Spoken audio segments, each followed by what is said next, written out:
और उससे पहले आपसे यही कहूंगा कि कोशिश हमेशा आखिरी सांस तक रहनी चाहिए। कोशिश हमेशा आखिरी सांस तक रहनी चाहिए।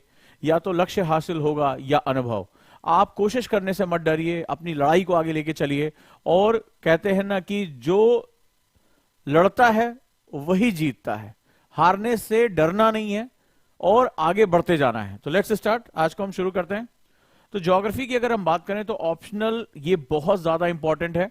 और ज्योग्राफी ऑप्शनल आज की डेट में आपको पता है कि ऑप्शनल के 2 पेपर होते हैं, 250 मार्क्स ईच में 2 पेपर हमारे सामने हैं, जिसमें पेपर 1 और पेपर 2। यानी पेपर 1 में जहां प्रिंसिपल ऑफ ज्योग्राफी यानी भूगोल के सिद्धांत। तो ज्योग्राफी ऑप्शनल जो होता है वो जीएस से किस रूप में अलग है ये समझना बड़ा जरूरी है। चाहे पीएसआईआर हो वो पॉलिटी से कैसे अलग है, सोशियोलॉजी सोशल इश्यूज से कैसे अलग है, ये समझना बहुत इंपॉर्टेंट होता है। पहली गलती जो पहली मिस्टेक स्टूडेंट करता है वो ये करता है, उसको लगता है जो जीएस में है वही ऑप्शनल में है। तो आपको इसलिए सबसे पहले जानना होगा जो फर्स्ट पार्ट है वो प्रिंसिपल्स ऑफ ज्योग्राफी है, यानी भूगोल के सिद्धांत। माना जाता है कि जो ऑप्शनल का पेपर होता है वो ग्रेजुएशन से ऊपर यानी पोस्ट ग्रेजुएशन ऑनर्स लेवल के हिसाब से बनाया जाता है। यानी किसी भी अगर सब्जेक्ट को देखा जाए तो उसके डेवलपमेंट में उसके सिद्धांतों का बहुत ज्यादा उपयोग किया जाता है। सिद्धांत प्रिंसिपल जिस पर वो स्ट्रक्चर टिका होता है, यानी जिस पर ये चीज बनती है। इसमें जो है ढेर सारी फिलॉसफीज होती हैं, कई विद्वानों के मत होते हैं, कई जोग्राफर्स के अपने जो है स्टेटमेंट्स होते हैं, उनको प्रूव करना होता है। उस हिसाब से देखा जाए तो फर्स्ट पार्ट जो है प्रिंसिपल ऑफ ज्योग्राफी बहुत बहुत ज्यादा इंपॉर्टेंट होता है। आगे हम बात करें तो इसमें 2 पार्ट होते हैं, जैसे कि भौतिक भूगोल का यानी फिजिकल ज्योग्राफी का पार्ट और ह्यूमन ज्योग्राफी का part. Paper 2 geography of India, हमारा क्षेत्र जो है वो भूगोल, भारत का भूगोल है। ये अप्लाइड पार्ट है, जो उन सिद्धांतों को यहाँ पेपर 1 में पढ़ते हैं हमें पेपर 2 में अप्लाई करना होता है। तो इन दोनों की जो वैल्यू होती है वो 250 मार्क्स और 250 मार्क्स के हिसाब से तैयार होती है। 250 मार्क्स के दोनों सेगमेंट हमारे यहाँ पर देखने को मिलते हैं। तो चलिए आगे बढ़ते हैं हम लोग, और 250 मार्क्स के सेगमेंट में हम और आगे बढ़ते हैं। अब हम बात करें कि पेपर 1 में यानी जो 250 मार्क्स है, ये पेपर 1 सबसे इंपॉर्टेंट होता है इसलिए क्योंकि ये सबसे ज्यादा समय लेता है और इसमें अपने फंडामेंटल को बनाना बहुत जरूरी होता है। अब वो लोग जो ज्योग्राफी ऑप्शनल लेना चाहते हैं, आज वो इस क्लास में समझेंगे कि ज्योग्राफी ऑप्शनल कैसे स्कोरिंग सब्जेक्ट है।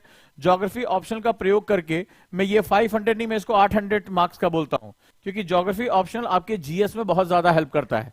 ज्योग्राफी ऑप्शनल का यूज करके आप इंटरव्यू के क्वेश्चंस भी बहुत अच्छे से क्रैक कर सकते हो, स्पेशली जो जियोपॉलिटिक्स के क्वेश्चन होते हैं। अब अगर हम बात करें तो जो पहला पार्ट होता है प्रिंसिपल ऑफ ज्योग्राफी, इसकी अगर हम बात करें तो फिजिकल ज्योग्राफी 2 पार्ट में ये डिवाइड है, राइट, जिसमें भौतिक भूगोल और दूसरा मानव भूगोल। जो भौतिक भूगोल उसमें 5 पार्ट हमें पढ़ने होते हैं, यानी कि हमारे पास ये 5 टॉपिक होते हैं फर्स्ट पार्ट में।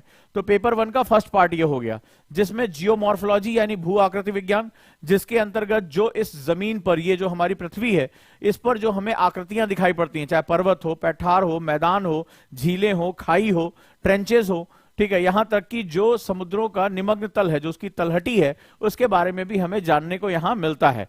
तो इनको बनाने, इनके बारे में जानकारी देने वाले जो विद्वान थे, जो ज्योग्राफर थे, उनके बारे में हमें स्टडी करनी पड़ती है। दूसरा पार्ट है जलवायु विज्ञान, बहुत ही प्यारा पार्ट है और बहुत इंपॉर्टेंट है, राइट। जलवायु विज्ञान, क्लाइमेटोलॉजी बोलते हैं इसको। तो क्लाइमेटोलॉजी में आपको पता है कि क्लाइमेट जो है वो अगर ह्यूमन ज्योग्राफी को डिफाइन करता है। मैं ऐसे कपड़े क्यों पहने हुए, क्योंकि ठंड है, लेकिन मैं जून के महीने में ये कपड़े नहीं पहनूंगा। हम इस तरह से खाना पीना क्यों खाते हैं, हमारे मकान अलग अलग क्यों होते हैं, हमारा अधिवास अलग क्यों होता है, हमारा जो है खान पान अलग क्यों होता है, हमारा कल्चरल सेटअप अलग क्यों होता है, उसका जवाब हमें कहां से मिलता है, क्लाइमेटोलॉजी में मिलता है। ये कोई रटने का विषय नहीं है, ये समझने का विषय है।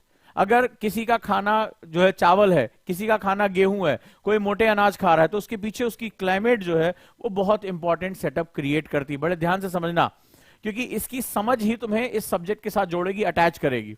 इसके बाद समुद्र विज्ञान है, जो हमारा पूरा सेटअप है, जो लगभग हमारा 71% से ज्यादा जो पानी है, जो सॉल्ट वाटर है, वो हमारे पूरे सिस्टम को बहुत ज्यादा प्रभावित करता है, राइट। हमारे पूरे जो जलवायु है उसको भी प्रभावित करता है। तो तीसरा हो गया समुद्र विज्ञान, और आज की डेट में इसका जो इंपॉर्टेंस है वो बहुत ज्यादा हो चुका है, जिसको हम लोग ओशिनोग्राफी कहते हैं। इसके बाद है बायो ज्योग्राफी। बायो का मतलब हुआ, यहां पर अगर हम बात करें तो आज भूगोल में 2 हिस्सों देखने को मिल रहा है। We also part of bio, ये पेड़ पौधे, जानवर, ये सब कुछ बायो का पार्ट है। वो सभी जो बायो का मतलब होता है लाइफ, जीवन, तो जीवन जहां पर है, लेकिन जीवन हम में भी है, लेकिन हमारे लिए एक अलग भूगोल रखा गया, क्योंकि मनुष्य बहुत ज्यादा विविध है। इसके पास ज्ञान है, विज्ञान है, आज इसके पास इकोनॉमी है, इसके पास खुद का अपना एनवायरमेंट है, ये खुद एनवायरमेंट का पार्ट है। तो ये एक बहुत ही विविधता के साथ बना हुआ जो सेगमेंट है वो यहां पर रहेगा। इसके बाद है एनवायरमेंटल ज्योग्राफी, पर्यावरण, यानी हमारे आसपास के साथ हम कैसा अपना व्यवहार करते हैं। आज की अगर हम डेट में देखें तो मनुष्य जो है यानी एंथ्रो, वो अपने एनवायरमेंट को बहुत ज्यादा डिस्टर्ब कर रहा है, या तो उससे प्रभावित हो रहा है या उसको प्रभावित कर रहा है, सबसे बड़ा एजेंट बन चुका है। आज इस पूरी पृथ्वी पे हमारी जो प्रेजेंस है वो बहुत ज्यादा खतरनाक है, बहुत ज्यादा पावरफुल है। ग्लेशियर को पिघलाने के पीछे ह्यूमन एक्टिविटी इन्वॉल्व है, वायु प्रदूषण के पीछे ह्यूमन एक्टिविटी इन्वॉल्व है, एनिमल पोचिंग यानी जानवरों को मारने के पीछे ह्यूमन एक्टिविटी इन्वॉल्व है, नदियों को गंदा करने के पीछे ह्यूमन एक्टिविटी इन्वॉल्व है, ग्लोबल वार्मिंग के पीछे ह्यूमन एक्टिविटी इन्वॉल्व है। तो ये बहुत ही गहरा टॉपिक है जिसे हम लोग पर्यावरणीय भूगोल कहते हैं। अब ये 5 टॉपिक बहुत इंपॉर्टेंट हो जाते हैं। अब जैसे आप अगर सोच रहे हैं कि मुझे ज्योग्राफी ऑप्शन लेना चाहिए या नहीं लेना चाहिए, ठीक है, क्या होना चाहिए, अब जरा ध्यान से देखो। आपने से कभी जीएस का सिलेबस किसी ने देखा है? अगर आप जीएस का सिलेबस देखोगे तो जैसे आप फिजिकल ज्योग्राफी पढ़ोगे आपको यही 5 टॉपिक पढ़ने होते हैं। तो अगर आप ऑप्शनल की तैयारी शुरू कर देते हो, ऑप्शनल को अच्छे से पढ़ना शुरू कर देते हो, टीचर के साथ आप आसानी से बातचीत कर सकते हो, तो ध्यान रखना जीएस का ये पोर्शन ऑटोमेटिकली कवर होने लगता है। यानी ज्योग्राफी ऑप्शनल एक तीर से 2 निशाने लगाने के बराबर है। एक तीर से 2 निशाना, ये सिर्फ 500 मार्क्स नहीं है, ये 800 मार्क्स है। ये आपको हेल्प करेगा प्रीलिम्स में। आपको पता है प्रीलिम्स में ज्योग्राफी एनवायरमेंट के सबसे ज्यादा क्वेश्चन आते हैं, नियरली 25 to 28 क्वेश्चंस आते हैं, जो कि बहुत बड़ा नंबर है। आपको पता है मेंस में भी, चाहे पेपर 1 हो चाहे पेपर 3 हो, ये दोनों क्वेश्चन आते हैं, राइट। पेपर 3 में 90 मार्क्स एग्रीकल्चर के आसपास है, और एग्रीकल्चर ज्योग्राफी ऑप्शनल का पार्ट है। इसके साथ साथ इंटरव्यू में जियोपॉलिटिक्स से बहुत अच्छे खासे क्वेश्चन पूछे जाते हैं, जिसका जवाब आप ज्योग्राफी में दे सकते हैं। तो ये बहुत ही इंपॉर्टेंट सेगमेंट हो जाता है, यानी आप ऑप्शनल की तैयारी करते हैं और जीएस की तैयारी आपकी साथ साथ होती चली जाती है, ये बात आप याद रखिएगा।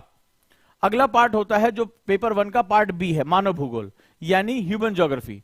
चूंकि मैंने बताया कि आज की डेट में ह्यूमन अपने आप में बहुत पावरफुल हो चुका है, ये इसके पास अपना खुद का सिस्टम है, ये खुद भी सिस्टम का पार्ट है, और इसके पास खुद का अपना एक सेटअप है, ये बहुत पावरफुल है, इसकी मशीनें, ज्ञान विज्ञान, टेक्नोलॉजी। तो आज ये हर चीज को प्रभावित कर रहा है। आज इसके लिए कोई भी जो कंस्ट्रेंट है वो नहीं है। जैसे कोई एक जानवर है, पोलर बियर, तो पोलर बियर ध्रुवीय एरिया में रह सकता है, पोलर एरिया में रह सकता है, लेकिन वो विषुवत रेखा पे नहीं रह सकता, वो सर्वाइव नहीं करेगा इक्वेटोरियल रीजन पे, जहां हॉट एंड ह्यूमिड क्लाइमेट है, मर जाएगा, वो एडॉप्ट नहीं कर पाएगा। लेकिन ह्यूमन चाहे नॉर्थ पोल हो चाहे साउथ पोल हो, इक्वेटर हो या वो पर्वतों का क्षेत्र हो, हर जगह कौन पाया जाएगा? मनुष्य पाया जाएगा। चाहे कोल्ड डेजर्ट हो चाहे हॉट डेजर्ट हो, चाहे गोबी का मरुस्थल हो, अटाकामा हो, सहारा हो, कालाहारी हो, कोई भी हो, वहां मनुष्य हर हालत में पाया जाता है। तो क्लाइमेटिक बाउंड्रीज इसके लिए कोई कंस्ट्रेंट नहीं है, यानी ये प्रकृति के चक्रों से निकलकर इसने खुद अपना सेटअप बना लिया है। इसका मतलब है इसको अलग से समझना बहुत जरूरी है। तो पहला है पर्सपेक्टिव इन ह्यूमन ज्योग्राफी, मानव भूगोल में संदर्श। तो पर्सपेक्टिव हम इसको समझेंगे कैसे? तो पहला इसके बारे में। दूसरा इकोनॉमिक ज्योग्राफी, इकोनॉमिक्स ही मनुष्य को सबसे ज्यादा प्रभावित करती है। पेड़ हम क्यों काटते हैं? इकोनॉमिक्स के लिए। जानवरों को मार रहे हैं, इकोनॉमिक्स के लिए। हम मछलियों को जो है उसका शिकार कर रहे हैं, किसके लिए? इकोनॉमिक्स के लिए। हम जो कुछ भी काम कर रहे हैं, हम वनों को काट रहे हैं,